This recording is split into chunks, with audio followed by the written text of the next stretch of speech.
I've now ran over 100 pilots or proof of concepts or trials, whatever verbiage you want to leverage at my time at Gong. And I'm fortunate that my win rate has been over 90% in those pilots. And when identifying and going through the reasons why I've won and why I've lost, I've boiled it down to these 4 reasons on what has led me to have that high of a win rate. It comes down to executive alignment, success criteria, scheduling all of these sessions, and mutual success plans as well throughout the process.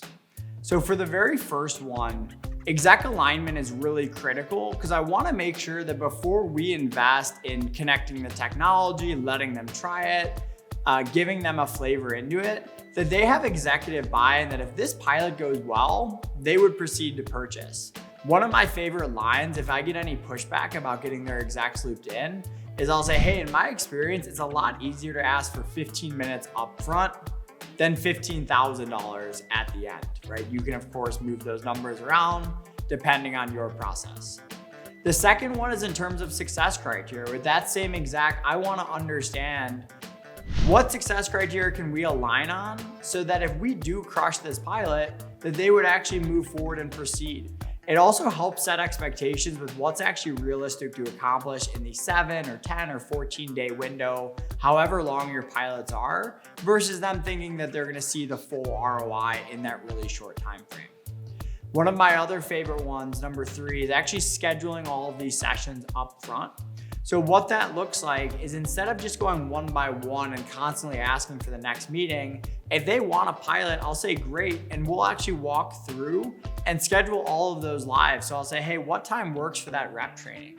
What time works for a check-in call? What time works for us to present the business case at the end? Spend 10 minutes, get all of those calendared so you're locked into that schedule and you don't have to worry about the rest. The very last step here is the use of mutual success plans. And what I'm gonna do is actually share this with the buyer. It's gonna have some of those success criteria. It's gonna have the different sessions that we're working through, and it's gonna have other resources along the way. It's gonna make sure we're tightly aligned throughout the entire process.